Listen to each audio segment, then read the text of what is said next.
Maya Bennett thought she knew what rejection felt like, until the night she walked into an upscale ballroom and overheard a polished stranger dismiss women like her as not fitting his image.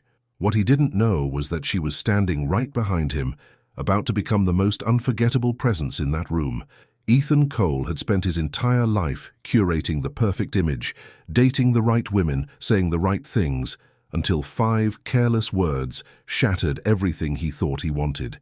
Now he'd have to choose between the life he'd been performing and the love that could save him. But here's the twist. Maya heard every word before he even knew her name, and forgiveness doesn't come cheap when your heart's been publicly priced out. If you're watching this, subscribe and tell me in the comments, have you ever had to decide whether someone who hurt you deserved a second chance, or were you the one begging for redemption? The ballroom glowed like a jewelry box. Soft gold light spilled from chandeliers overhead, making the marble floor shine like glass.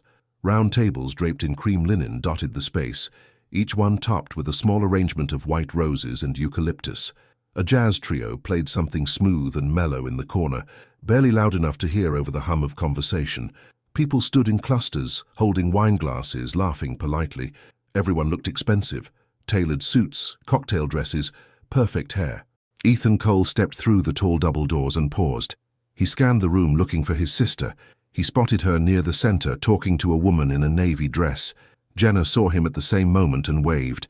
He smiled and headed toward her. Jenna was 2 years younger than Ethan, but people often said she seemed older. She was calm where he was restless, thoughtful where he was quick to speak. Tonight, she wore a pale pink dress and pearl earrings, her dark blonde hair pulled back in a low bun. She looked like someone who belonged here. "You made it," she said, giving him a quick hug. "Of course I made it," Ethan said. "You've been planning this for weeks. I wasn't going to miss it." Jenna's smile was warm but tired. "I appreciate it. This whole thing has been chaos, but I think it's finally coming together." The event was a networking showcase for event planners, designers, and vendors.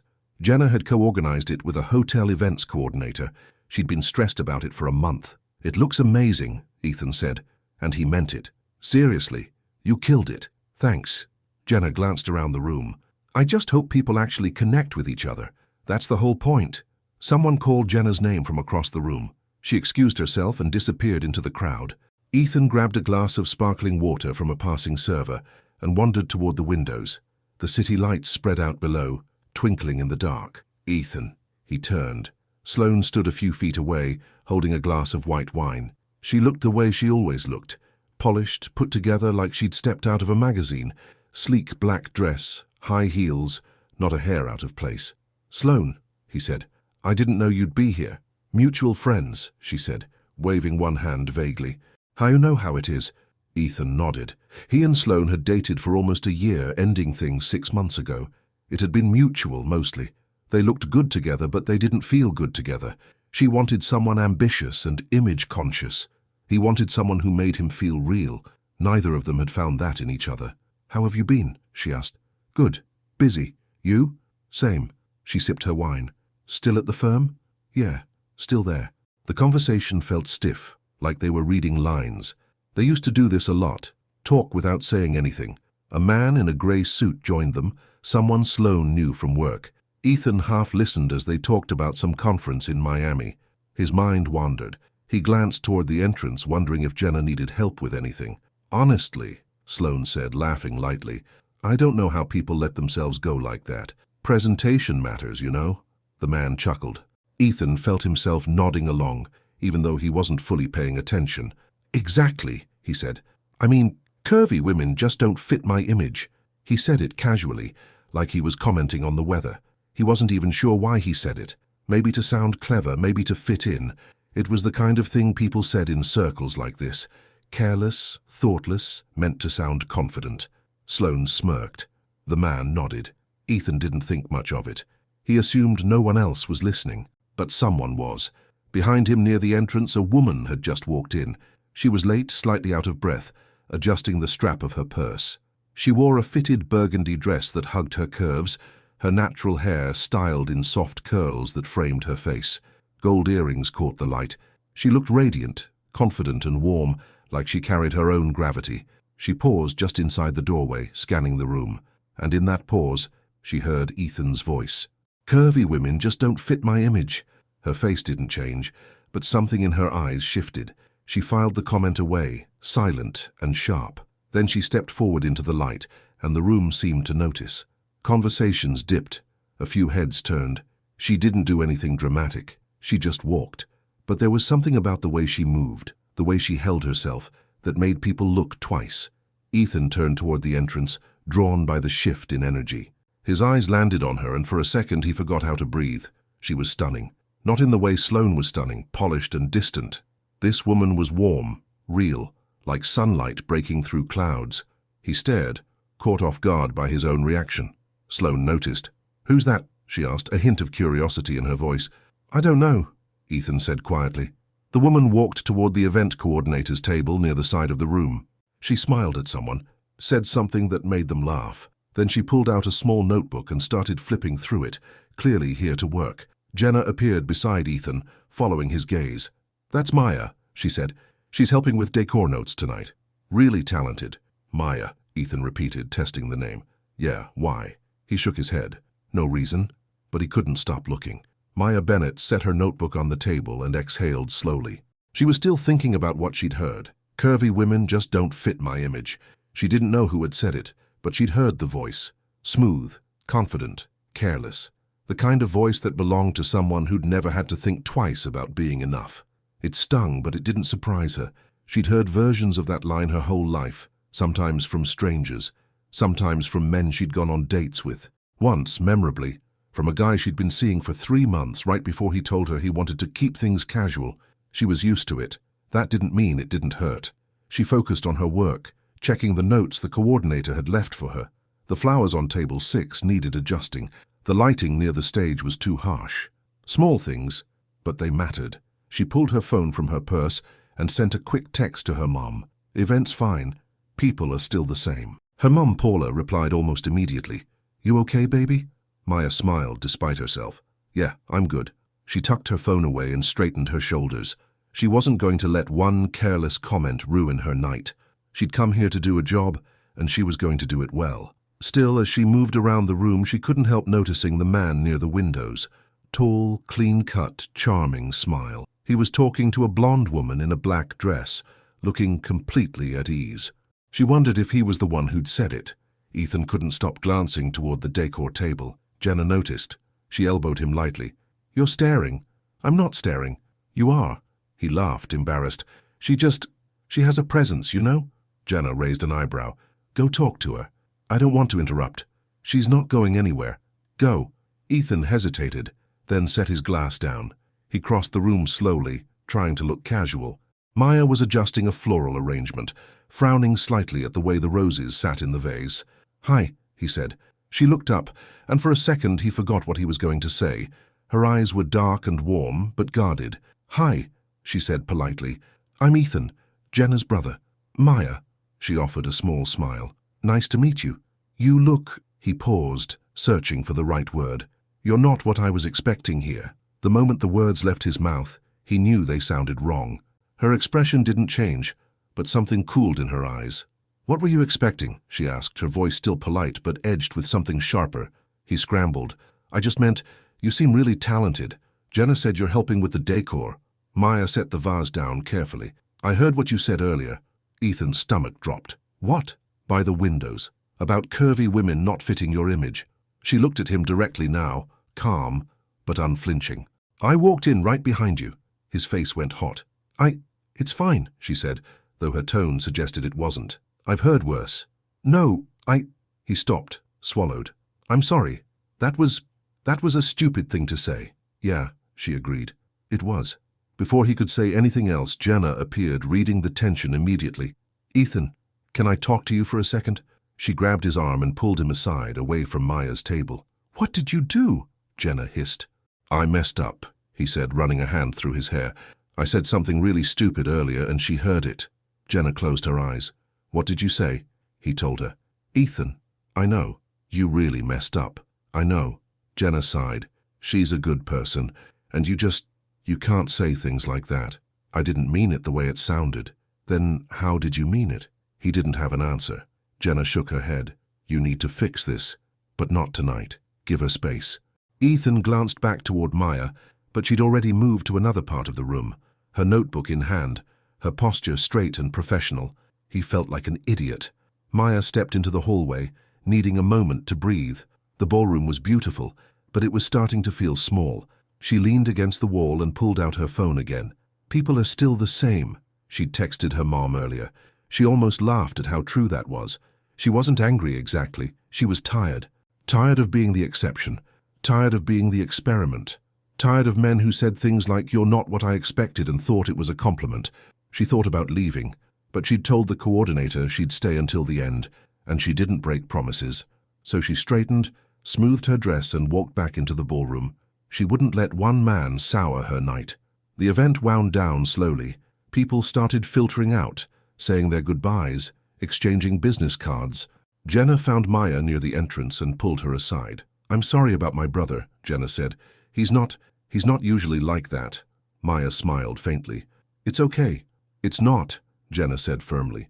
"He was raised around people who care way too much about image. It's a bad habit, but it's not who he is." "He said what he said," Maya replied gently. "I'm not mad at you, Jenna. You've been nothing but kind." Jenna hesitated, then nodded. "If you ever want to talk, or vent, I'm here." "I appreciate that." They hugged briefly and Maya headed toward the exit. Outside, the night air was cool and crisp. She stood on the sidewalk, waiting for her rideshare. The door opened behind her. She didn't turn, but she heard footsteps. "Maya." It was Ethan. She glanced at him. He looked uncertain, hands in his pockets, shoulders slightly hunched. "I just wanted to say again, I'm sorry," he said. "I know that doesn't fix it, but I mean it." She nodded once. "Okay." Her car pulled up. She opened the door and got in without looking back. Ethan stood on the sidewalk, watching the taillights disappear into the night. He'd hurt someone without even knowing her name, and now he couldn't stop thinking about her. The next morning, Maya sat at her small kitchen table with her laptop open and a mug of coffee in her hands. Her apartment was cozy, one bedroom, lots of plants, a bookshelf overflowing with novels and design magazines. Sunlight poured through the window, making the hardwood floors glow. Her phone rang. She smiled when she saw the name. "Hey, Mama." "Hey, baby," Paula said warmly. "How was the event last night?" "It was fine. Beautiful venue. Good turnout." "But," Maya sighed. Her mom always knew. "Just the usual," Maya said. "Some guy said something careless, and I happened to hear it." "What did he say?" Maya repeated the line. There was a long pause on the other end. "Baby," Paula said slowly, "you know that says more about him than it does about you, right?" "I know." "Do you?" Maya stared into her coffee. "Yeah, I do. It gets old, you know." "I know." Paula's voice softened. "But you don't have to audition for anyone's love, you hear me? You're not too much, you're exactly enough." Maya's throat tightened. "Thanks, Mama. I mean it. Now, are you seeing him again?" "Probably. His sister's running another event, and I said I'd help." "Then hold your head up. You show up as you are, and if he's smart, he'll see what he missed."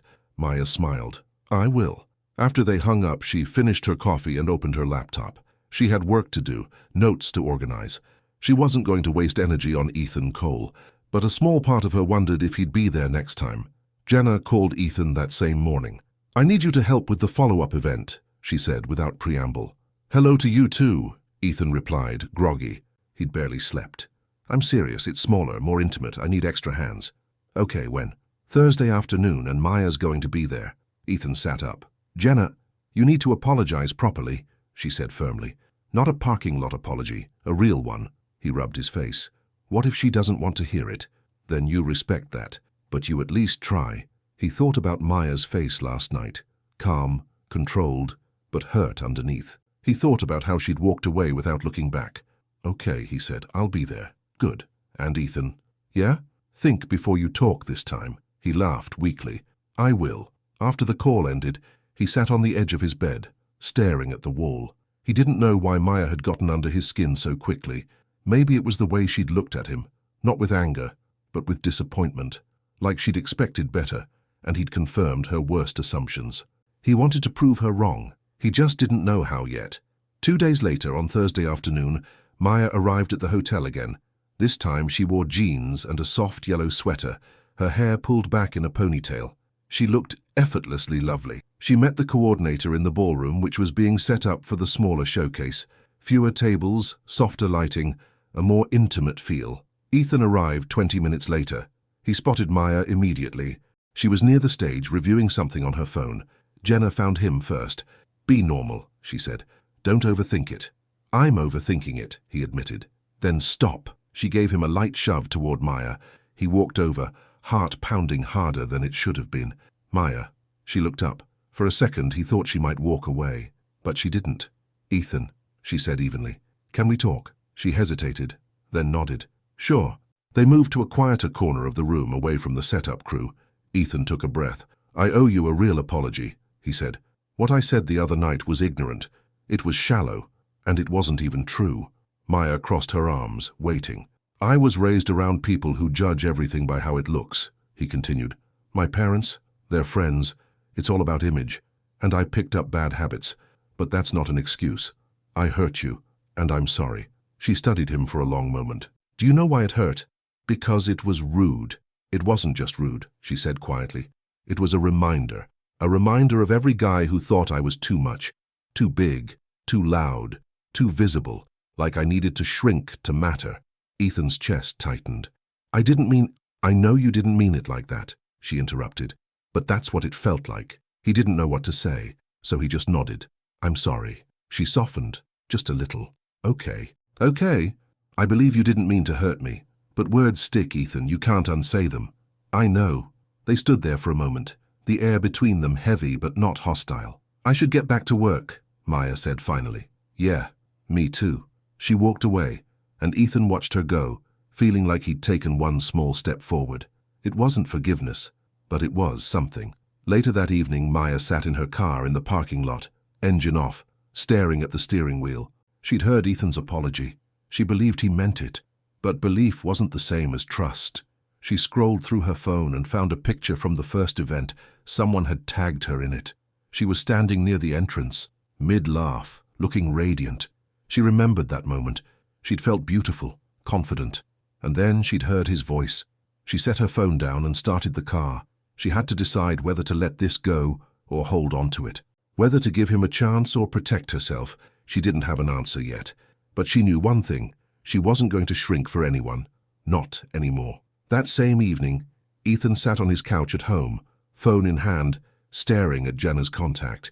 He wanted to call her to ask if Maya had said anything after he left, but that felt desperate, childish. He set the phone down and leaned back, closing his eyes. He kept replaying the conversation, the way Maya had looked at him, not angry, but sad. Like she'd heard it all before, like he was just another disappointment in a long line of them. "Words stick, Ethan. You can't unsay them." She was right. He knew she was right. His phone buzzed. A text from Jenna. "She doesn't hate you, but you have work to do." He typed back, "I know." Jenna replied immediately, "Good, because you can't like her in private and mock women like her in public. You have to pick." Ethan stared at the message for a long time. He'd spent most of his life trying to fit in, trying to look right, date the right people, say the right things. He dated Sloane because she made sense on paper, because his parents approved, because it looked good, but none of it had made him happy. Maya made him feel something real, something he wanted to chase. He just had to prove he was willing to change. Across town, Maya stood in her kitchen, stirring a pot of pasta sauce. Her mom was on speakerphone, the sound of a TV playing faintly in the background. "So he apologized," Paula said. "Yeah, and," Maya sighed, "and I don't know, Mama. He seemed sincere, but I've heard sincere before." "That's fair," Paula said. "But here's my question. Has he done anything else besides apologize?" Maya thought about it. He helped set up the event. He was polite. He didn't push. Then maybe he's learning. Or maybe he's just being polite until I'm out of his life. Paula was quiet for a moment. "Baby, if a man truly likes you, he will make it plain. Not hidden, not halfway, plain, you'll know." Maya smiled sadly. "What if I don't want to wait around to find out?" "Then you don't. But don't close the door just because you're scared of getting hurt again. You've been hurt before and you survived. You'll survive again. But what if this time you don't have to?" Maya turned off the stove and leaned against the counter. "You always know what to say." "That's because I'm your mama. It's my job." They talked for a few more minutes. About Paula's week, about a show they were both watching, about nothing and everything. When they hung up, Maya felt lighter. She didn't know what she wanted yet, But she knew she didn't have to decide tonight. The next day, Ethan texted Maya. It took him 20 minutes to type the message. He wrote it, deleted it, rewrote it, stared at it, and finally pressed send before he could overthink it anymore. "Can I see you outside of work? I want to do this right." He set his phone face down on his desk and tried to focus on the report in front of him, but the words blurred together. He kept checking his phone. 10 minutes passed. Then 20. Finally, his phone buzzed. Maya's reply was short. "Okay. When?" Relief flooded through him. He typed quickly. "Tomorrow evening? I know a place. Quiet. Low-key. No pressure." She replied, "Send me the address." He did. Then he sat back in his chair and exhaled. He had one chance to get this right. The restaurant Ethan chose wasn't flashy. It was tucked on a side street downtown, the kind of place you'd miss if you weren't looking for it. Brick walls, soft lighting, small tables with candles. The menu was simple: pasta, salads, wood-fired pizza. Comfortable. Maya arrived a few minutes early. She'd changed outfits 3 times before leaving her apartment, finally settling on a rust-colored blouse and dark jeans. She wanted to look nice without looking like she was trying too hard. Ethan was already there, sitting at a table near the back. He stood when he saw her, smiling nervously. "Hey," he said. "Hey." They sat down. For a moment, neither of them spoke. The silence wasn't hostile, but it wasn't comfortable either. A server came by with menus and water. They ordered. Maya chose the margarita pizza. Ethan ordered pasta. The server left, and the silence returned. Ethan cleared his throat. "Thanks for coming. Thanks for inviting me." He smiled. "I wasn't sure you would." "I wasn't sure I would either," she admitted. He laughed, a little self-deprecating. "Fair." Maya sipped her water, watching him. He looked different tonight, less polished, more human. His hair wasn't perfectly styled. His shirt sleeves were rolled up.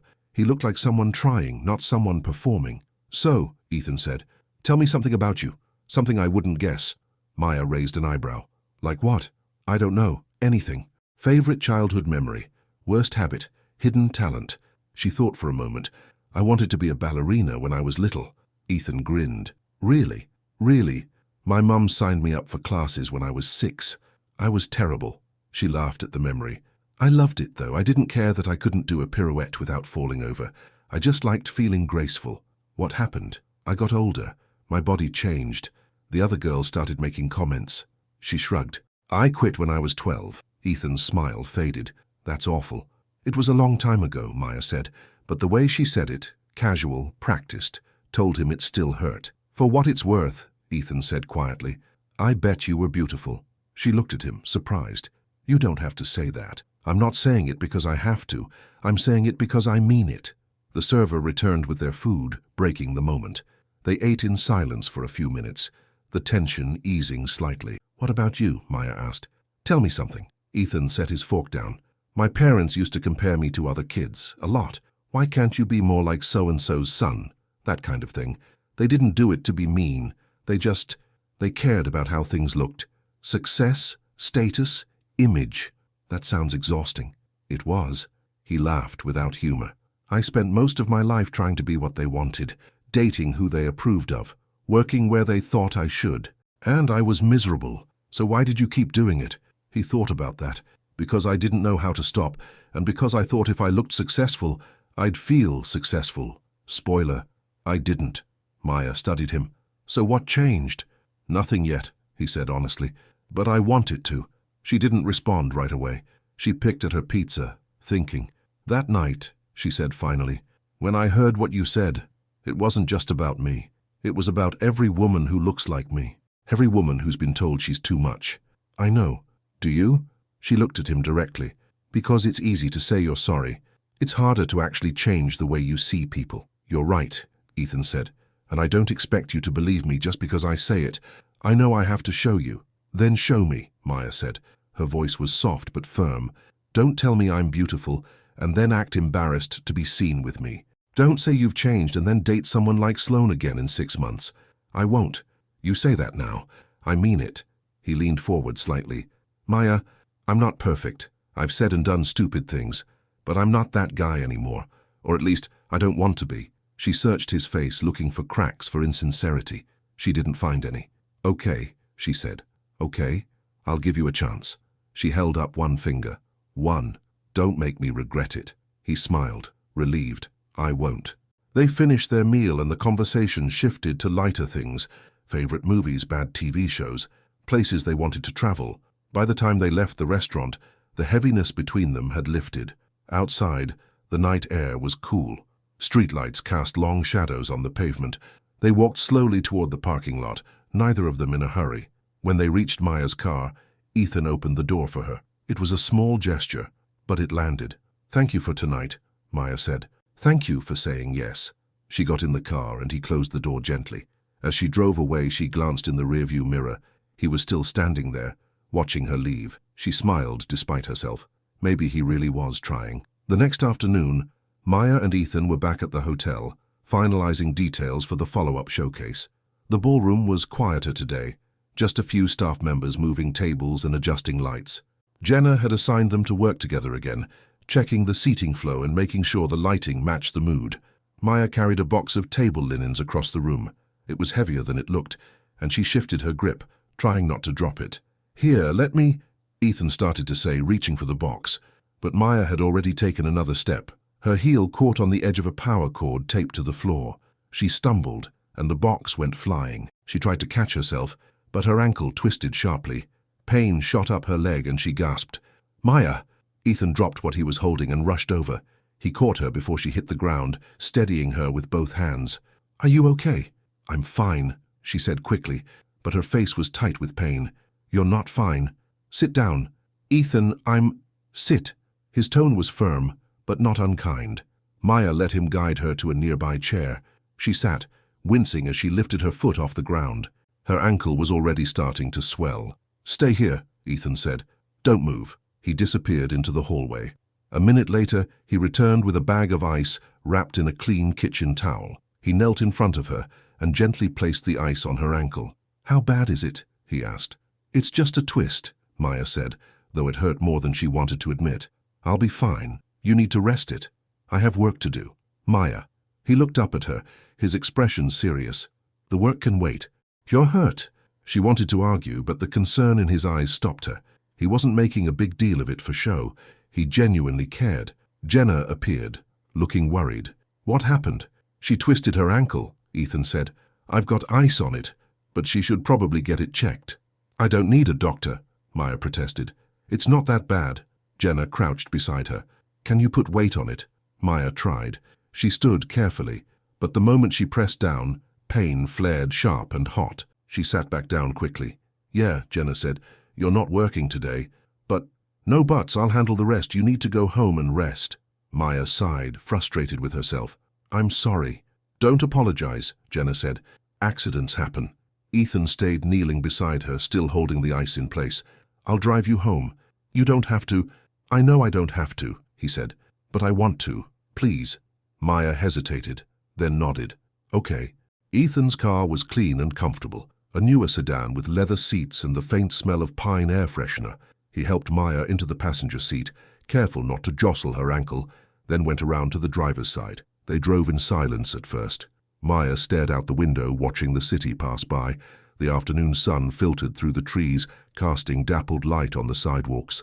"Thank you," she said quietly. "For what?" "For helping. For driving me. For not making me feel stupid." Ethan glanced at her. "Why would I make you feel stupid?" "I don't know, some guys would." He frowned. "That's awful." "It is what it is." They stopped at a red light. Ethan turned to look at her. "For the record, I don't think you're stupid. I think you were carrying something heavy and you tripped. That's not stupid. That's just bad luck." Maya smiled faintly. "Bad luck. Yeah." The light turned green, and they drove on. "What kind of music do you like?" Ethan asked, changing the subject. "Why?" "Because we've got a 20-minute drive, and I'd rather not sit in awkward silence the whole time." She laughed. "Fair. I like a little bit of everything. R&B, mostly. Some jazz. Old-school hip-hop." "Old school? Like what?" "Lauryn Hill. Outkast. A Tribe Called Quest." Ethan grinned. "Good taste. What about you?" "Honestly, anything with a good beat. I'm not picky." He paused. "Though I will admit I went through a phase in college where I only listened to indie folk." Maya raised an eyebrow. "Seriously. Dead serious. Flannel shirts, acoustic guitars, the whole thing." She laughed, and the sound filled the car, warm and genuine. Ethan felt something loosen in his chest. What ended the phase? Maya asked. I realized I was doing it because my roommate did it, and I thought it made me look interesting. Did it? Not even a little. They both laughed, and the tension between them softened. They talked about food next, favorite restaurants, dishes they'd tried and hated, the time Ethan accidentally ordered something with ghost peppers and thought he was going to die. By the time they reached Maya's apartment building, the drive felt too short. Ethan parked and got out, coming around to help her. She leaned on him as they walked to the entrance, her ankle throbbing with each step. You okay? He asked. Yeah, just slow.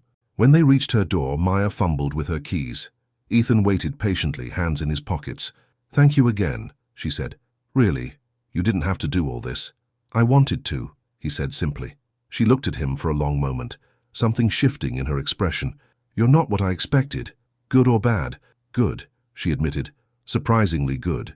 He smiled. I'll take it. She unlocked the door and stepped inside. Before she closed it, she turned back. Drive safe. I will. Text me if you need anything. She nodded and the door clicked shut. Ethan walked back to his car, feeling lighter than he had in weeks. Inside her apartment, Maya leaned against the door and closed her eyes. Her ankle hurt. Her pride hurt a little too. She hated needing help, but underneath all that she felt something else. Hope.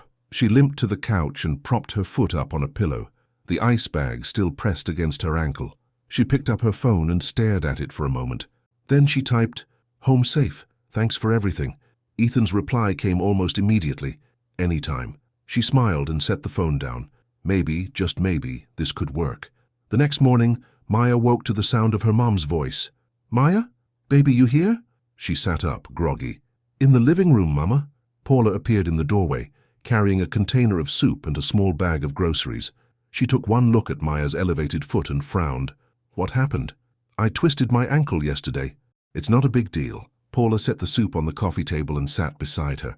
"Not a big deal? You're sitting here with your foot wrapped up like a mummy." "It's just a sprain." "Mm-hmm." Paula studied her daughter's face. "And who brought you home?" Maya hesitated. "Ethan." "The one who said that stupid thing?" "Yeah. But Mama, he was really sweet. He got me ice, drove me home, made sure I was okay. He didn't have to do any of that." Paula was quiet for a moment.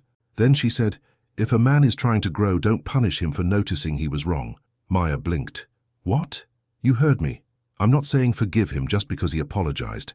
But if he's actually changing, if he's showing you through his actions that he's different, then give him room to prove it." Maya looked down at her hands. "What if he's just being nice because he feels guilty? Then you'll know soon enough. But Maya, you've been hurt before. I know that, and I know you're scared. But don't let fear keep you from something good." Maya's throat tightened. "I don't want to be someone's exception, Mama. I don't want to be the curvy girl he dates to prove he's open-minded." Paula took her daughter's hand. "Then make sure he knows you're not. But baby, from what you're telling me, it sounds like he's already seeing you as more than that." Maya nodded slowly. "Maybe. Trust your gut. You're smart. You'll know if he's real or not." They sat together for a while, talking about nothing and everything. When Paula left, she kissed Maya's forehead and told her to rest. Maya picked up her phone and looked at Ethan's last message. "Anytime." She smiled and typed back, "How's your day going?" His reply came a few minutes later. "Better now. How's the ankle?" "Sore, but I'll live." "Good. Let me know if you need anything." She set the phone down, feeling that small spark of hope again. Maybe this could work. That same afternoon, Ethan met Jenna for lunch at a cafe near her office. They sat outside under an umbrella, the late autumn sun warm on their faces. "So," Jenna said, stirring her iced coffee, "you like her?" Ethan didn't deny it. "Yeah, I do." "Good, because she deserves someone who actually sees her." "I know." Jenna leaned forward. "But Ethan, if you're going to do this, you need to be all in. You can't half commit. You can't like her in private and act weird about her in public." "I won't." "You say that. But what happens when Sloane makes a comment? Or when someone from Mom and Dad's circle asks about her?" Ethan set his sandwich down. "Then I tell them she's the woman I'm seeing, and I don't care what they think." Jenna raised her eyebrows. "You mean that?" "Yes." She studied him for a long moment, then nodded. "Okay, then prove it. Because Maya's been through enough. She doesn't need another man who talks a big game and then disappears when things get complicated." "I'm not going to disappear." "Good." Jenna softened. "I like her, Ethan. She's kind, she's talented, she's real. and if you mess this up, I'm taking her side. Ethan laughed. Noted. They finished lunch, and Jenna hugged him before heading back to work. Ethan sat at the table for a few minutes after she left, thinking he'd spent years trying to fit into a mold that didn't fit him, dating women who looked right but felt wrong, saying things he didn't mean to impress people he didn't like. Maya was different. She was real, warm, honest, and if he wanted to be with her, he had to be real too. He pulled out his phone and texted Sloane, "Can we meet for coffee tomorrow? I need to talk to you." Her reply came quickly. "Sure. 3 p.m. at the usual place?" Perfect. He set his phone down, already dreading the conversation, but it had to be done. The cafe where Ethan met Sloane the next day was the kind of place they used to go when they were dating. Minimalist decor, overpriced lattes, clientele dressed like they'd just come from a business meeting or a yoga class. Sloane fit right in. She always did. She was already there when he arrived, sitting at a corner table with a cappuccino in front of her. She looked up and smiled when she saw him. "Ethan," she said warmly, "it's good to see you." "You too," he said, though he felt tense. He ordered a black coffee at the counter and joined her. "So," Sloane said, crossing one leg over the other, "what did you want to talk about?" Ethan took a breath. "I wanted to be upfront with you about something. I'm seeing someone." Sloane's smile didn't falter, but something flickered in her eyes. "Oh? That's great. Who is she?" "Her name's Maya. She's a designer. Works with Jenna sometimes." "How nice." Sloane sipped her cappuccino, watching him over the rim. "Is it serious?" "It's getting there, I hope so." She set her cup down carefully. "Well, I'm happy for you, Ethan, really." He could hear the tightness in her voice, the way she was working to sound casual. They'd always been like that, polite, even when things were uncomfortable. "I just wanted you to hear it from me," Ethan said, "instead of through someone else." Sloane nodded slowly. Then she tilted her head, her expression shifting into something sharper. "Can I ask you something?" "Sure." "Is this the same woman from Jenna's event? The one in the burgundy dress?" Ethan paused. "Yeah, that's her." Sloane's smile turned knowing. "Funny. I could have sworn you said something that night about curvy women not fitting your image." Ethan's jaw tightened. He should have known the comment would come back. "I did say that, and I was wrong." "Wrong?" Sloane raised an eyebrow. "Or did you just change your mind when someone pretty walked in?" "I was wrong," Ethan repeated firmly. "What I said was shallow and ignorant. I shouldn't have said it, and I don't believe it." Sloane studied him for a long moment. "You're really serious about her?" "I am." She leaned back in her chair, something unreadable in her expression. "Well, good luck with that." "Sloane? No, I mean it," she said, though her tone suggested otherwise. "I hope it works out for you." Ethan finished his coffee quickly, knowing the conversation was over. He stood, left money on the table for his drink, and said goodbye. As he walked out, he could feel Sloane's eyes on his back. He pulled out his phone and texted Jenna, told Sloane about Maya.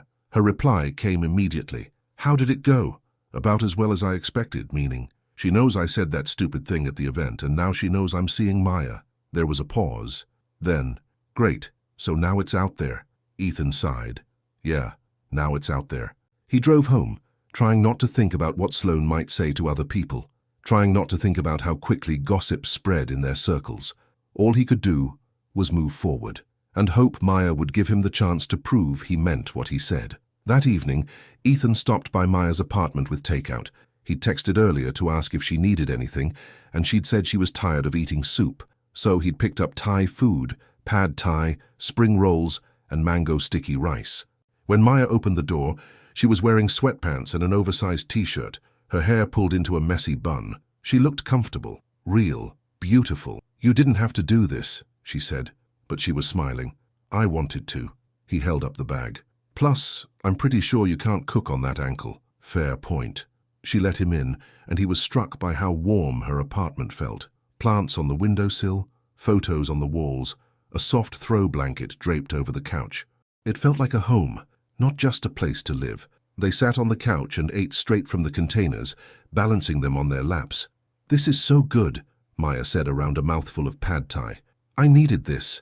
"How's the ankle?" "Better. Still sore, but I can walk on it now." "That's good." They ate in comfortable silence for a few minutes. Then Maya said, "Can I ask you something?" "Of course." She set her container down. "Why are you doing this?" Ethan frowned. "Doing what?" "This." She gestured vaguely. "Bringing me food, driving me home, apologizing, trying so hard." He thought about how to answer. Because I like you, and because I want to be better. Better than what? Better than the guy who said that stupid thing at the event. Better than the guy who spent his whole life caring more about image than people. He looked at her directly. I'm tired of being that person, Maya, and meeting you made me realize I don't have to be. Maya's expression softened. What if I'm just a phase? What if you decide in 6 months that you want to go back to dating someone like Sloane? I won't. How do you know? Because Sloane and I were miserable together. We looked good on paper, but that was it. There was nothing real between us. He paused. With you, it feels real. Maya looked down at her hands. I've heard that before. I know, Ethan said quietly, and I know you have no reason to believe me yet, but I'm asking you to let me show you. She was quiet for a long moment. Then she said, I went to prom with a guy I really liked. I spent weeks looking for the perfect dress. I got my hair done, my nails done, everything. I felt so beautiful that night. Ethan listened, not interrupting. We got there and I saw the way he looked around, like he was checking to see if anyone was watching, like he was embarrassed to be seen with me. Her voice was steady, but he could hear the old hurt underneath. We lasted an hour before he said he wasn't feeling well and left. I found out later he went to an after-party without me. Ethan's chest tightened. Maya, I don't want to feel like that again, she said, looking up at him. I don't want to be someone you hide, or someone you only like when no one's watching. You won't be, Ethan said firmly. I promise you, Maya, I'm not that guy, and I don't want to be with you in private. I want to be with you everywhere. She searched his face, looking for doubt. She didn't find any. Okay, she said softly. Okay? She nodded. I believe you. For now. He smiled, relieved. That's all I'm asking. They finished eating, and Ethan helped her clean up. As he was leaving, she walked him to the door. Thank you for dinner, she said. Anytime. She hesitated, then leaned up and kissed his cheek. It was quick, barely a touch, but it landed like a promise. Drive safe, she said. Ethan left, touching his cheek where her lips had been, feeling like he'd just won something important. The next day, Maya sat on her couch with her laptop, catching up on work emails. Her ankle felt better, still tender but manageable. She was about to close her computer when her phone rang. Paula. Hey, Mama. Hey, baby. How's the ankle? Much better. I can walk on it now. Good. And how's that boy? Maya smiled. He brought me dinner last night. Did he now? Thai food. Sat with me. We talked. And? Paula's voice was warm with curiosity. And I think he might be real, Mama. You sound surprised. I am a little, Maya admitted. I keep waiting for him to show me who he really is, but so far he's been steady, kind. He listens. Then maybe that's who he really is. Maya thought about that. Maybe. They talked for a few more minutes before hanging up. Maya closed her laptop and stared at the ceiling, thinking. She'd spent so long protecting herself, building walls, keeping people at arm's length. It was safer that way, easier. But Ethan was making her want to take a risk, and that terrified her. Meanwhile, Ethan met Jenna at her apartment for a quick lunch. She'd made sandwiches and they sat at her small kitchen table. So, Jenna said, biting into her sandwich, you and Maya? Yeah. It's going well. I think so. I hope so. Jenna smiled. She seems happier, lighter. That's good. I want to do this right, Jenna, I really do. I know, but Ethan, you need to understand something. She set her sandwich down. Maya's been hurt before. She's had guys tell her she's beautiful, and then refuse to be seen with her in public. She's had guys say they like her and then treat her like a secret. I'm not doing that. I know you're not, but you need to be aware that she's watching for it. She's waiting for you to prove her fears right. Ethan frowned. So what do I do? You do exactly what you've been doing. You show up, you're consistent. You make her feel chosen, not hidden. What if Sloane or someone else says something? What if it gets back to Maya? Then you deal with it, Jenna said firmly. You don't hide from it. You don't make excuses. You stand by her. Ethan nodded slowly. Okay. And Ethan? Jenna's voice softened. If you're serious about her, you need to clean up your past. Make it clear to everyone, Sloane, your old friends, whoever, that you've moved on, that Maya isn't a phase or an experiment. I will. Good. Because she deserves that. They finished lunch, and Ethan left, feeling more determined than before. He'd made mistakes. He'd said stupid things, but he was going to fix it, and he was going to make sure Maya knew she was chosen. 2 days later, Maya and Ethan were back at the hotel for the final walkthrough before the showcase. The ballroom looked beautiful. Soft lighting, elegant table settings, flowers arranged perfectly. Maya moved through the space with her notebook, checking details. Ethan stayed close, helping where he could. They worked in easy rhythm now, comfortable with each other. A woman from the catering staff approached Maya with a question about table placements. While they talked, a man Ethan vaguely recognized, someone from Sloane's social circle, walked by. "Hey, Ethan," the man said, grinning. "Didn't you once say curvy women didn't fit your image? Funny how things change, right?" The man laughed like it was a joke, like it was nothing. Ethan's stomach dropped. He glanced at Maya. She'd heard.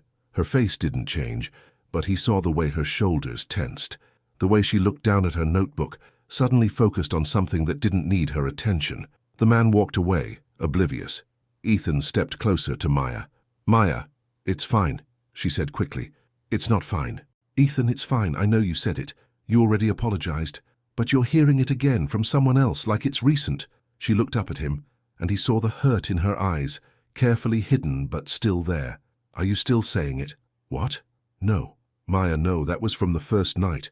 I told Sloane I was wrong. I told Jenna But you didn't tell me you told them," she said quietly. Ethan stopped. She was right. "I should have," he said. "I'm sorry. I thought fixing it behind the scenes was enough, but I should have told you." Maya closed her notebook. "I need to finish up here. Can we talk later?" She hesitated. "I don't know, Ethan.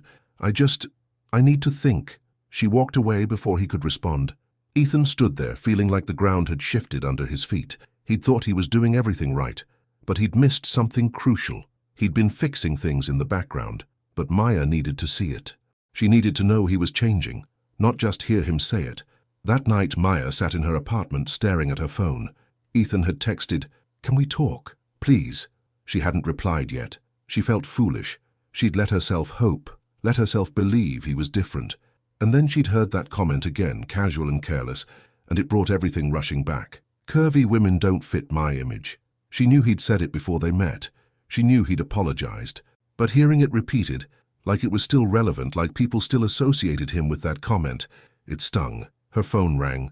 Paula. "Hey, Mama. What's wrong?" Maya sighed. "How do you always know?" "Because I'm your mother. Talk to me." Maya told her what happened. Paula listened without interrupting. When Maya finished, Paula was quiet for a moment. Then she said, "Did he say it again?" "No, but someone else brought it up, like it's still who he is." "Is it?"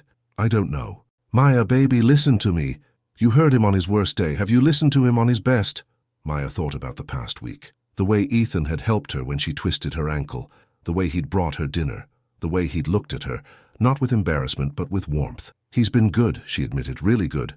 "Then maybe that's who he is now," Paula said gently. "People talk, baby, especially people who don't want to see others grow. But you can't let other people's words define him. You have to decide for yourself. What if I'm wrong? What if I let him in and he hurts me? Then you'll survive, just like you always have. But Maya, what if you're right? What if he really has changed, and you walk away because you're too scared to find out?" Maya closed her eyes. "I don't want to be scared anymore, Mama." "Then don't be. Hear him out. Give him a chance to explain, and then decide." After they hung up, Maya stared at Ethan's text for a long time. Finally, she typed, "Okay, tomorrow." His reply came immediately, "Yes, wherever you want." She took a breath and typed, "Hotel lobby, 4 p.m. I'll be there." Maya set her phone down and leaned back, closing her eyes. She didn't know what tomorrow would bring, but she knew she had to find out. The next day, Ethan arrived at the hotel lobby 15 minutes early. He'd barely slept. He'd spent the night thinking about what to say, how to explain, how to make her understand. He sat in one of the leather chairs near the windows, watching people come and go, guests checking in, staff moving purposefully through the space. The world kept turning, even when his felt like it was standing still. At exactly 4 o'clock, Maya walked through the doors. She wore jeans and a soft green sweater, her hair loose around her shoulders. She looked beautiful and guarded, her walls firmly back in place. Ethan stood. "Thank you for coming." She nodded and sat in the chair across from him. For a moment, neither of them spoke. "Maya," Ethan started, "I need to say something, and I need you to hear me out, okay?" "Okay." He leaned forward, hands clasped. "I said something ignorant at that first event. I know you know that, but what you don't know is that I've already told people I was wrong. I told Sloane, I told Jenna. I told them you're the woman I want to be with." Maya's expression didn't change. "Why didn't you tell me?" "Because I thought it was enough to just fix it. I thought if I made it right with everyone else, it wouldn't matter. But I was wrong. It does matter. You should have known." She was quiet, watching him.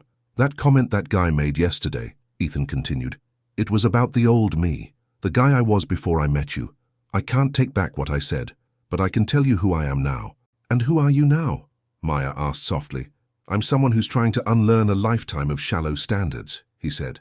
"I'm someone who wants to do better, be better, and I'm someone who thinks you're the most incredible person I've ever met." Maya's eyes glistened, but she didn't look away. "I've been here before, Ethan. I've heard pretty words, and then I've watched those same men act embarrassed to be seen with me." "I'm not embarrassed," Ethan said firmly. "I'm not hiding you. I want to be with you, Maya, publicly, privately, everywhere." "Then prove it," she said, her voice steady. "Show me, not just with words, with actions." "I will," he promised. "I swear to you, I will." She studied him for a long moment. Then, slowly, she nodded. "Okay, okay? One more chance," she said. "But Ethan, if you make me feel like I'm too much, or not enough, or anything other than chosen, I'm gone. Do you understand?" "I understand." She stood, and he stood with her. "The showcase is tomorrow night," she said. "I'll see you there."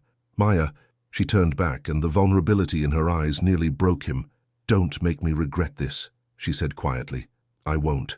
She walked away, and Ethan watched her go, his heart pounding. Tomorrow night he would show her. Tomorrow night he would prove he meant every word. The next evening the hotel ballroom glowed with soft light and quiet elegance. The smaller showcase was more intimate than the first event. Fewer guests, softer music, a warmth that filled the space. Maya arrived early, dressed in a deep blue dress that fit her perfectly. She looked stunning, confident, like she belonged exactly where she was. Ethan arrived shortly after. When he saw her, his breath caught. She was talking to Jenna near the entrance, laughing at something. The sound carried across the room, warm and genuine. He walked over, and when Maya saw him, she smiled. It was small, cautious, but real. "Hi," he said. "Hi." Jenna looked between them and grinned. "I'll leave you two alone." She disappeared into the crowd. Ethan turned to Maya. "You look beautiful." "Thank you," she said, and this time she didn't deflect. They stood together as guests arrived. Ethan stayed by her side, not hovering, but present. He introduced her to people he knew, not as a friend, not vaguely, but as someone important to him. "This is Maya," he said to a colleague. "She's the reason this place looks so incredible." Maya's cheeks warmed, but she smiled. Across the room, Sloane arrived. She saw Ethan and Maya together and paused. For a moment, their eyes met. Then Sloane looked away and moved to a different part of the room. Maya noticed. "That's her, isn't it?" "Yeah. Does it bother you that she's here?" Ethan looked at Maya, really looked at her. "No, because I'm exactly where I want to be." Maya's walls cracked a little more. The evening continued smoothly. They mingled, talked to guests, helped Jenna where needed, and through it all, Ethan stayed close. Not possessive, not performative, just there. At one point, someone asked how they met. Ethan smiled and said, "She walked into a room and changed everything." Maya looked at him, surprised. "It's true," he said quietly, "just for her. You did." By the end of the night, Maya felt something she hadn't felt in years. Seen, chosen. "Safe?" As guests started to leave, Ethan walked Maya to her car. "Thank you," she said, "for tonight. Thank you for giving me another chance." She looked up at him, and this time, when she smiled, it reached her eyes. "You did good," she said softly. "Yeah? Yeah." He stepped closer, slowly, giving her time to pull away. She didn't. He kissed her, soft, careful, full of promise. When they pulled back, Maya was smiling. "Drive safe," she said. "You too." She got in her car, and as she drove away, Ethan stood in the parking lot, watching her taillights disappear. He'd shown up, he'd stayed, and he'd proven he meant it. Now, he just had to keep doing it, every single day. The weekend arrived warm and golden. Maya woke Saturday morning to sunlight streaming through her bedroom window and a text from Ethan on her phone. "Good morning. Any plans today?" She smiled and typed back, "My mum's coming over for lunch." "You?" There was a pause. Then, "Can I meet her?" Maya stared at the message. Her first instinct was to say no. It felt too soon, too serious. But then she thought about the showcase, about the way Ethan had stayed by her side all night, the way he'd introduced her to people without hesitation. He was showing her he was serious. Maybe it was time to let him. "You sure about that?" she typed. Absolutely. Okay, come by around 1. I'll be there. Maya set her phone down and took a deep breath. Her mom was going to love this. Or interrogate him. Probably both. Paula arrived at 12:30, carrying a bag of groceries and wearing a bright smile. She hugged Maya at the door and swept into the apartment like she owned it. Baby, you look good, Paula said, studying her daughter's face. Relaxed, happy. I am happy, Maya admitted. That boy treating you right? Yeah, Mama, he is. Paula set the groceries on the counter. Good, because if he wasn't, I'd have words with him. Maya laughed. Actually, he's coming over in a bit. He wants to meet you. Paula's eyebrows shot up. Does he now? He asked. I said yes. Paula's expression softened. Well then, let me see what kind of man he is. They worked together in the kitchen, making chicken salad and cornbread. Paula told stories about her week, her book club, her neighbor's drama, a movie she'd watched that made her cry. Maya listened, laughing in all the right places, grateful for the easy comfort of her mother's presence. At exactly 1 o'clock there was a knock at the door. Maya opened it to find Ethan standing there in jeans and a button-down shirt, holding a bouquet of flowers and a bottle of sparkling cider. Hi, he said, suddenly looking nervous. Hi, come in. He stepped inside, and Maya introduced him. Mama, this is Ethan. Ethan, this is my mom, Paula. Paula looked him up and down, her expression unreadable. Then she smiled. Nice to meet you, Ethan. It's an honor to meet you, Mom, Ethan said, handing her the flowers. Maya talks about you all the time. Does she? Paula took the flowers, pleased. Well, I hope she says good things. Always. Paula glanced at Maya, one eyebrow raised, a small smile playing at her lips. Well, come on in. Lunch is almost ready. They sat at Maya's small dining table, plates of chicken salad, cornbread, and fresh fruit spread between them. Ethan complimented the food, asked Paula about her work as a school secretary, listened attentively when she talked about the kids she saw every day. So, Ethan, Paula said, her tone casual but her eyes sharp, what are your intentions with my daughter? Maya nearly choked on her water. Mama, it's a fair question, Paula said calmly. Ethan set his fork down and looked Paula directly in the eye. I care about her, a lot, and I want to build something real with her, something that lasts. Paula studied him. Maya told me you said something foolish when you first met. Ethan didn't flinch. I did, and I'm not proud of it, but I'm grateful she gave me a chance to prove I'm better than that. Are you? I'm trying to be, Ethan said honestly. Every day. Paula was quiet for a moment. Then she nodded. That's all I needed to hear. The tension eased, and the conversation shifted to lighter topics, favorite foods, places they'd traveled, embarrassing childhood stories. Paula told the story of Maya's ballet phase, and Maya groaned, covering her face. She was the cutest little thing, Paula said, laughing, twirling around in her tutu, completely offbeat. I had passion, Maya protested. You had enthusiasm, Paula corrected, grinning. Ethan laughed, imagining a younger Maya spinning wildly, unbothered by the rhythm. I bet you were amazing. I was a disaster, Maya said, but she was smiling.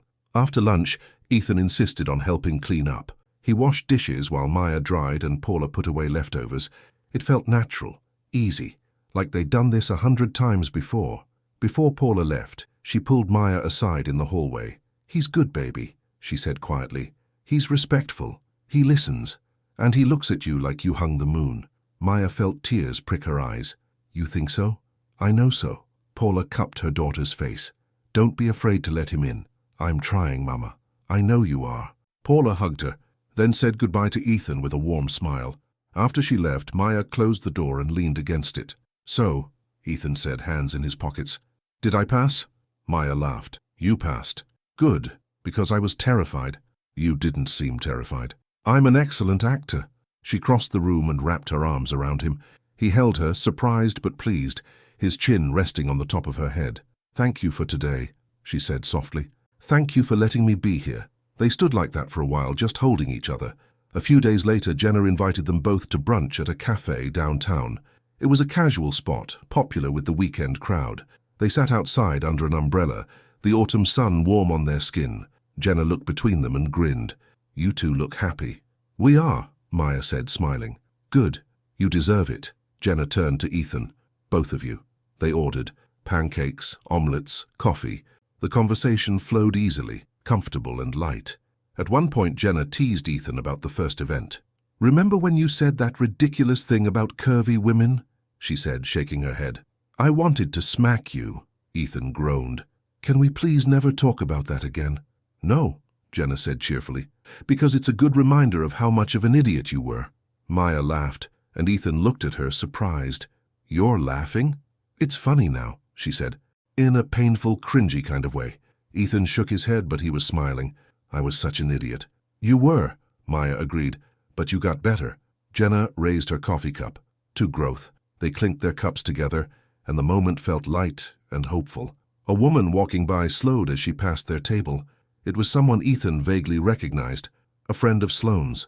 She looked at Ethan and Maya, her eyes widening slightly. "Ethan," she said, surprised. "I didn't know you were seeing anyone." "I am," Ethan said easily. He reached over and took Maya's hand. "This is Maya." The woman's gaze flickered to their joined hands, then back to Ethan. "Well, good for you." She walked away and Jenna snorted. "That was awkward." "Let her talk," Ethan said, squeezing Maya's hand. "I don't care." Maya looked at him, something warm blooming in her chest. He didn't let go of her hand. He didn't look embarrassed or uncomfortable. He just sat there, calm and steady, like holding her hand was the most natural thing in the world.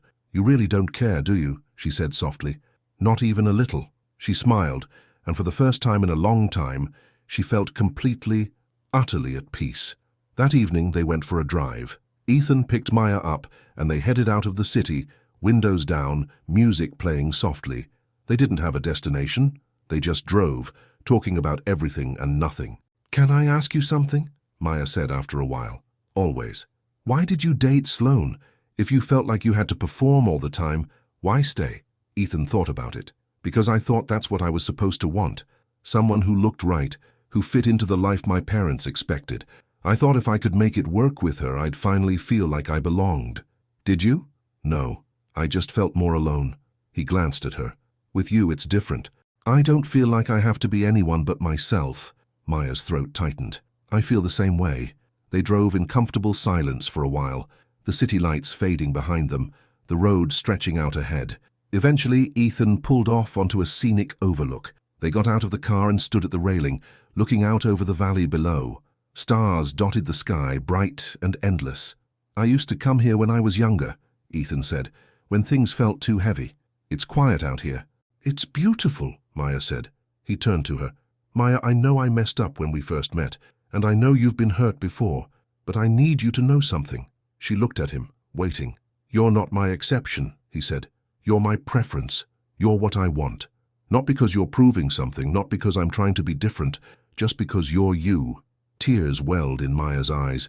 She'd waited her whole life to hear words like that, to feel chosen, not tolerated. "You mean that?" she said.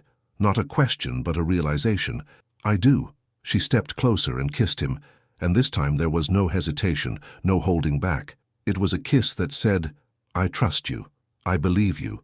I'm letting you in." When they pulled apart, she rested her forehead against his. "I was scared," she admitted. "I'm still a little scared." "That's okay," Ethan said. "I'm a little scared too." "Yeah?"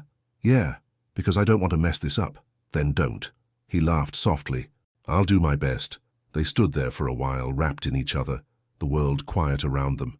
The next weekend, they made it official in the small, ordinary ways that mattered. They went grocery shopping together, bickering over whether to get regular or spicy salsa.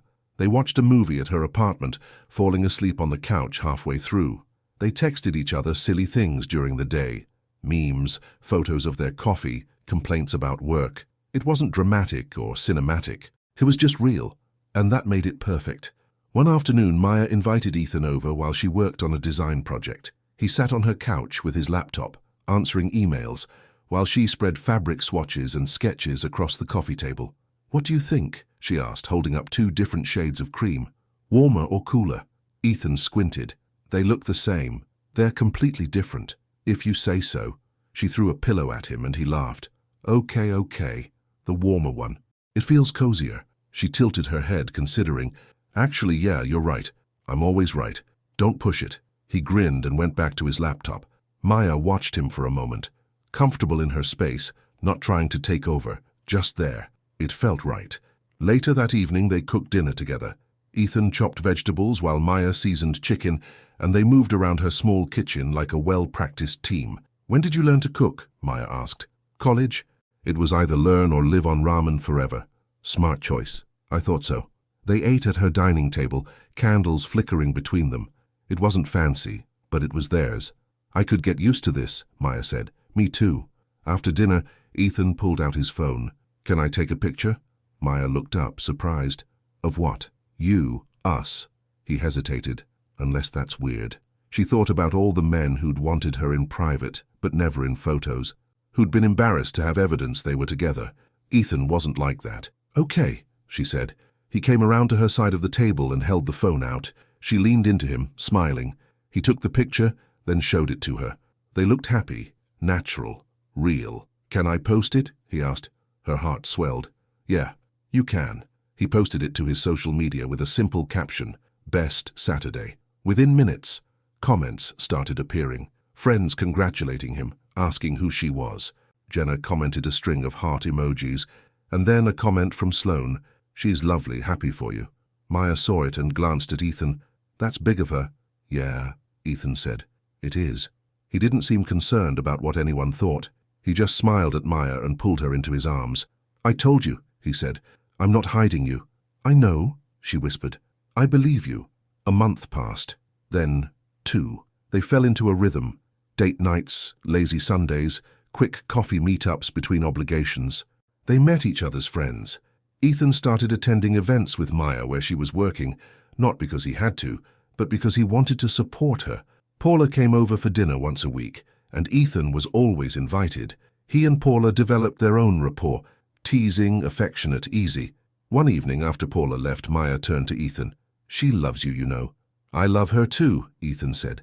"She reminds me of you, strong, kind, no nonsense." Maya smiled. "I'll take that as a compliment." "It is." They were curled up on the couch, a blanket draped over their legs. Maya rested her head on his shoulder. "Can I tell you something?" she said. "Always.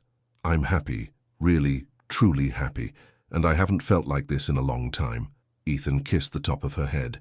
"Me too." "I was so scared to let you in," she admitted. "I thought you'd hurt me, or that you'd change your mind, or that I'd wake up one day and realize this was all too good to be true. And now I think maybe it's okay to believe in good things." Ethan pulled back slightly so he could look at her. "Maya, I'm not going anywhere. I know I can't promise everything will always be perfect, but I can promise I'm going to show up, every day, for you." Tears filled her eyes, but she was smiling. "I love you." The words slipped out before she could stop them. For a second, she panicked, wondering if it was too soon. But Ethan just smiled, wide and genuine. "I love you too," he said. "I have for a while." She laughed, relief flooding through her. "Why didn't you say it?" "I was waiting for the right moment. And this is it? This is perfect." He kissed her, slow and sweet, and Maya felt like she was exactly where she was supposed to be. 3 months after the first event, Jenna hosted another showcase at the hotel. This one was bigger, more elaborate, celebrating the launch of a new event space. Maya had helped with the design, and her work was featured prominently. Ethan arrived early to help set up. He carried boxes, adjusted lighting, did whatever was needed. When guests started arriving, he stood beside Maya, proud and unashamed. People asked who she was, and he introduced her the same way every time. "This is Maya, my girlfriend. She's the reason this place looks incredible." Maya's cheeks warmed every time, but she didn't deflect. She let herself be proud, let herself be seen. At one point, she stepped outside for a moment of air. The evening was crisp and clear, the sky just starting to darken. Ethan found her a few minutes later. "You okay?" he asked. "Yeah, just needed a second." He stood beside her, not pushing, just present. "Do you remember the first time we were here?" Maya asked. "How could I forget? I almost didn't come tonight," she admitted. "I almost said no to Jenna because I didn't want to risk seeing you again." "I'm glad you didn't." "Me too." She turned to him. "You've changed my life, you know that?" "You've changed mine," he said. "You walked in like a star, and I haven't looked away since." It was a callback to that first night, but now it carried a different weight. Now it was love, not attraction, commitment, not curiosity. Maya smiled, tears glistening in her eyes. "That's really cheesy. I know, but it's true." She laughed, and he pulled her into his arms. Inside, the event continued. Music played, people mingled, life went on. But out here under the stars, it was just the two of them. Two people who'd found each other in the most unexpected way. Two people who'd chosen to grow, to trust, to love, and that was more than enough. A few weeks later, on a quiet Sunday afternoon, Maya and Ethan walked through a park near her apartment. Leaves crunched under their feet, the air smelling of earth and autumn. They held hands, talking about everything and nothing. "I'm thinking about taking on a bigger project," Maya said. "A full venue redesign. It's a lot of work, but I think I'm ready." "You are," Ethan said confidently. "You're incredibly talented, Maya. People see that." "Thanks." She squeezed his hand. "What about you? Still thinking about that job change?" "Yeah, I had another interview last week. It's less about image, more about actually helping people. I think it'd be good for me." "I think so too." They walked in comfortable silence for a while, just enjoying being together. "Can I ask you something?" Ethan said. "Of course. Do you ever think about the future, like where we're going?" Maya smiled. "All the time. And I like where we're headed." Ethan stopped walking and turned to face her. "I know it's only been a few months, but Maya, I'm all in. I don't need to wait years to know that you're it for me." Her heart swelled. "You're it for me too." "Good," he said, grinning. "Because I'm not letting you go. I don't want you to." He kissed her right there in the middle of the path, and Maya felt something she hadn't felt in years. Complete and utter certainty. This was real. This was right. This was home. 6 months after they met, Maya and Ethan hosted a small dinner party at her apartment. Jenna came, along with Paula and a few of Maya's close friends. The apartment was full of laughter, good food, and warmth. At one point, Paula pulled Maya aside in the kitchen. "You look happy, baby," she said. "I am, Mama. Really happy." Paula smiled. "That's all I ever wanted for you, to be loved the way you deserve." Maya hugged her tight. "Thank you for everything." When the guests left and it was just the two of them, Ethan helped Maya clean up. They washed dishes side by side, bumping hips occasionally, comfortable in their routine. "That was fun," Maya said. "It was. Your friends are great. They liked you." "Good, because I like them." Maya dried the last plate and set it in the cabinet. Then she turned to Ethan. "I need to tell you something," she said. He looked concerned. "What's wrong?" "Nothing's wrong. I need you to know that I'm not scared anymore." "Scared of what?" "Of this. Of us. Of letting you all the way in." She took his hands. "For the longest time, I was waiting for the other shoe to drop, waiting for you to prove my fears right. But you didn't. You showed up over and over. You chose me publicly and privately. You made me feel seen." Ethan's eyes softened. "Maya." "I'm not done," she said, smiling through tears. "I love you. Not because you're perfect, you're not, but because you're real. Because you're trying, because you see me, all of me, and you're not asking me to be smaller or quieter or different. You're just asking me to be myself. And that's everything." Ethan pulled her into his arms, holding her tight. "I love you too, so much. And I'm never going to stop choosing you. Every single day for the rest of my life, I'm going to choose you." She pulled back and looked at him, her eyes shining. "Promise?" "I promise." They kissed, and it felt like a vow. Like a beginning and a continuation all at once. 1 year after they met, on a cool evening in November, Ethan took Maya back to the hotel where it all started. "Why are we here?" she asked as they walked through the lobby. "You'll see." He led her to the ballroom. The doors were closed, but when he opened them, she gasped. The room was transformed. Candles everywhere, soft music playing, fairy lights strung across the ceiling. It looked like something out of a dream. "Ethan, what?" He turned to her, taking both her hands. 1 year ago, you walked into this room, and my whole life changed. I was an idiot who cared more about image than people. But you made me want to be better. You made me want to be real." Maya's eyes filled with tears. "I can't promise I'll never make mistakes," he continued, "but I can promise I'll always show up for you. I'll always choose you. I'll always make sure you know you're loved, exactly as you are." He reached into his pocket and pulled out a small box. Maya's breath caught. "Maya Bennett," he said, dropping to one knee. "Will you marry me?" She covered her mouth with her hands, tears streaming down her face. "Yes, yes, of course, yes." He slid the ring onto her finger, simple, elegant, perfect, and stood. She threw her arms around him, laughing and crying at the same time. "I love you," she said. "I love you too." They kissed, surrounded by candlelight and memories and hope. And in that moment, Maya realized something. She'd spent so much of her life feeling like she was too much, too big, too loud, too visible, like she needed to shrink to fit someone else's standards. But Ethan had never asked her to shrink. He'd asked her to shine, and she had. She was loved for exactly who she was, not in spite of her curves, but as part of the whole beautiful truth of her, and that was the greatest gift of all. 2 years later, they stood in the same ballroom, surrounded by family and friends, saying vows they'd written themselves. Maya wore a dress that fit her perfectly, showing off every curve she'd once been told to hide. She looked radiant, confident, joyful. Ethan stood across from her in a dark suit, eyes never leaving her face. "I promise to love you loudly," he said, "to make sure you always know you're chosen, to never make you feel like you're too much, because you're exactly enough." Maya wiped away tears. "I promise to let you love me, to trust that you see me, to believe I'm worth choosing every single day." When the officiant pronounced them married, the room erupted in applause. They kissed, and Maya felt like she was floating. At the reception, they danced together, laughing, holding each other close. Paula cried happy tears. Jenna gave a toast that had everyone laughing and crying at the same time.